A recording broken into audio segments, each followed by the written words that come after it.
the internet is a baby, and and yet it has almost gone beyond what telecoms has done in more than 100 years. In 20 years, the internet has done what other countries in 100 years have done. Other industries and technologies have done in 100 years. This is a great, great technology. I think we all need to protect it, that the internet must all the time be understood to be belonging to all of us, not to one group versus the other. I think these are the principles that were there at the beginning of the internet, the fathers of the internet. And we need to carry that forward to the next generation and the next generation and the next generation.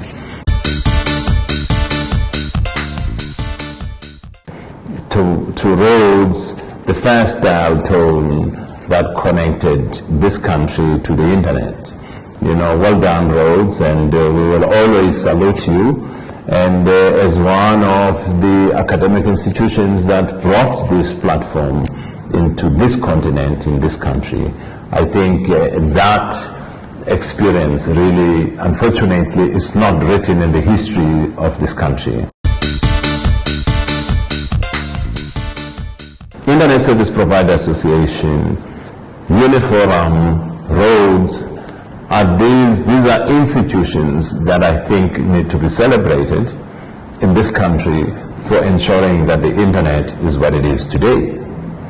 The fourth one, without really, because I'm related to it, which is Internet Solutions, again for building the Johannesburg Exchange as we know it, just here down the road here in Rosebank.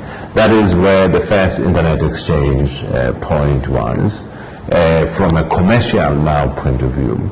Now all these institutions were almost the foundation and the building block in ensuring that we should see the internet that we see today.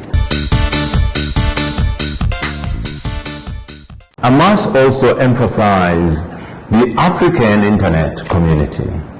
The people who at the beginning who made it a point that, there must be Afrinic, right? Even if at the beginning Afrinic did not have and operate as an institution with offices and legal infrastructure, but it existed and it was recognized at the time of us establishing ICANN as an institution that will be responsible for IP addresses in this region. And what happened was that most of our IP addresses were run by RIPE NCC in Europe, in Netherlands, and that's where a number of internet service providers and various institutions acquired their blocks from. But over time, what we then did was to work with CSIR to bring that activity into Afrinic, ensure that Afrinic was given a capacity, and the decision to establish Afrinic between the CSIR and Mauritius was taken by the internet community. That is how, for instance, Afrinic then almost had wheels and was able to function like any other organization of the similar nature in the world. In the early 2000s, we started a campaign of .Africa, which we felt that this is something that this continent must need or must get, because generic top-level domains are very critical in today and in the future, basically. And therefore, I'm happy that even if this issue of .Africa is not yet completed, but the Uniforum community continued with this to try and talk to ICANN and bid to get .Africa as something that must be driven by us in this country and by the continent. Sometime in the early 2000s, there was a big debate in the country as to what is the best model around the internet, right? And a lot of people, I mean, there were different views basically as to how should the internet be governed. But I think, in my view, for us to have ZACR, ZACR, and DNS, we came out as the best model for the country because of separating these roles, because at all costs these roles must be separated.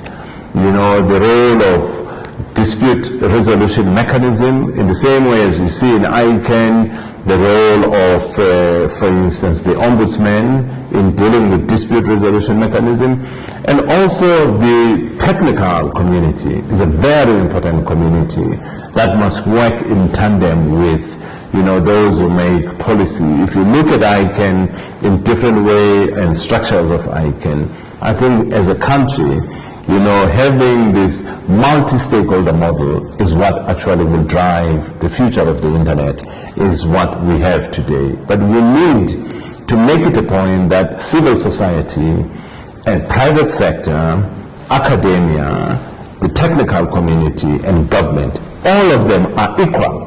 They all operate on equal footing in as far as the multi-stakeholder model.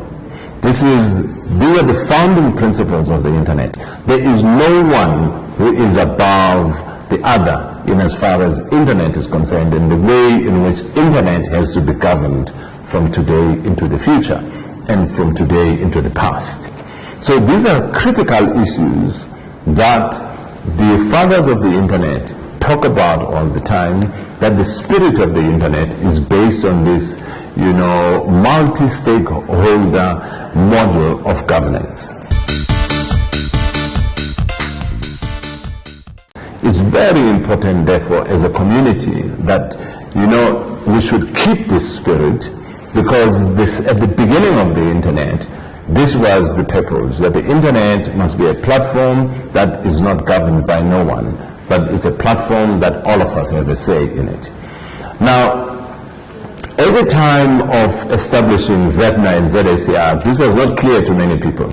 I mean, a lot of people thought that this is going to be, you know, on top of one another. But I think over time, people have realized that institutions like these are critical in society, in particular in dealing with issues of names and dispute, and in the way in which some of the content issues of the internet are dealt with.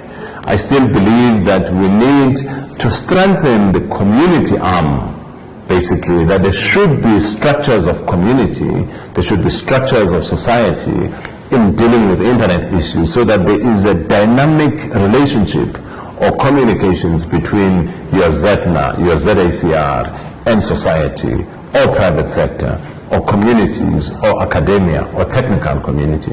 I think we're still lacking there, because some of these structures are not necessarily active in as far as this dialogue in terms of the future of the internet or issues that confront society today, whether those issues are issues of cybersecurity or issues of pornography or issues that generally confront society.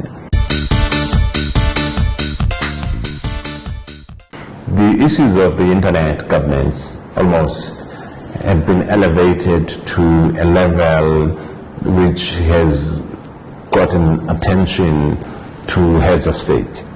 Not because this has not been there during WSIS. If you remember, when we were preparing to go to WSIS in Tunisia and in Geneva, the issues of the internet came. That is why, you know, IGF, Internet Governance Forum, was born, and Internet Governance Forum has been meeting every year to try and keep this debate going forward.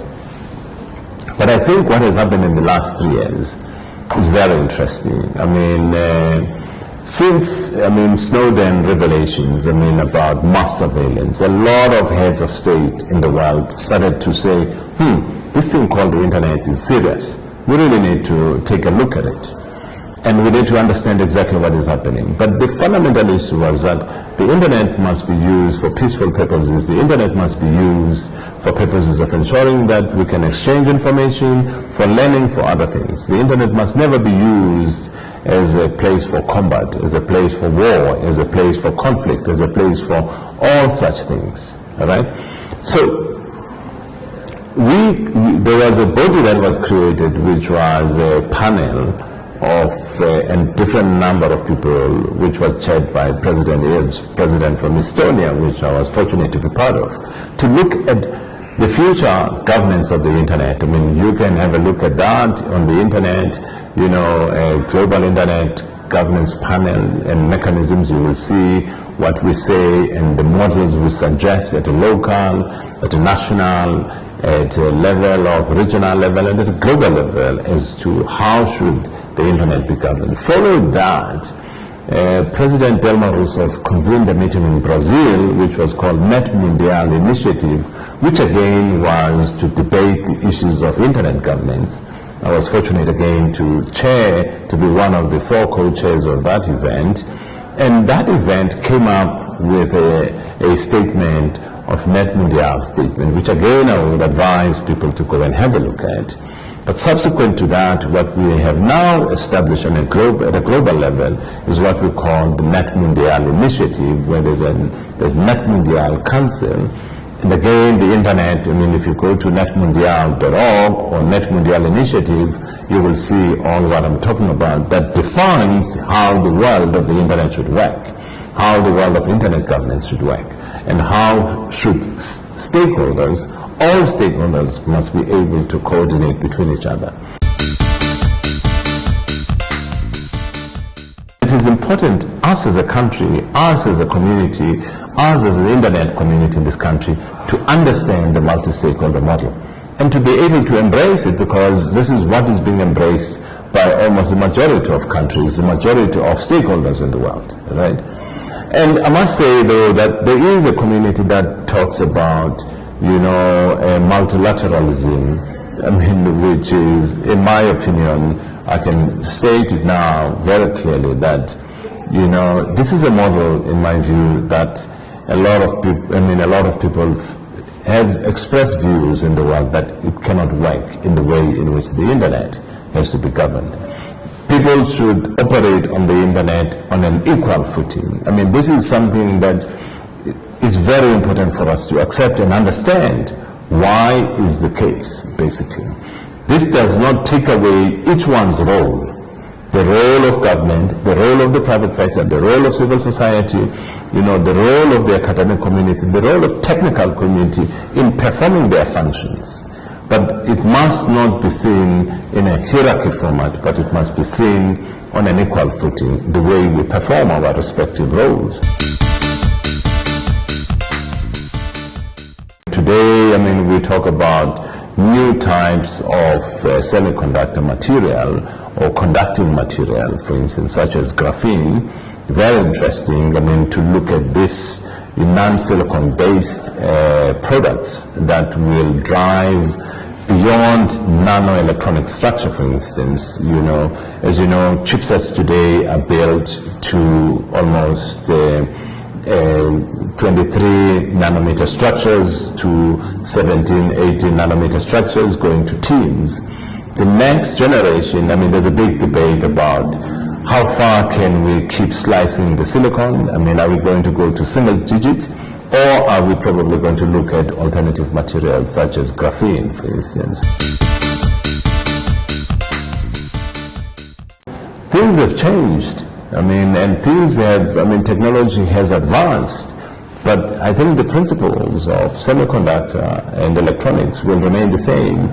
And it is very important for us to understand how that first layer and how embedded systems come, how OS would come, and how application layer would come. It is that sandwich of these different layers that will make this industry to continue to improve. The internet is the internet. The internet must not be fragmented. It must be one internet. We must keep internet and preserve the internet for future generations. This is the place where trading is going to take place. This is the place where the future economy is going. This is the place where social dialogue will happen. This is the place where it is going to be even not like the Industrial Revolution, you know, not even like the Renaissance era. It is going to change the way society, the way 7 billion people and 50 billion things and more are able to interface with us. And therefore, we need to preserve the internet. We need to preserve what the internet is in order for us to be able to go to that future. If we don't do that, if we want to fragment the internet, we will destroy the future of the world's economy, because the future of the world's economy is going to be internet-based.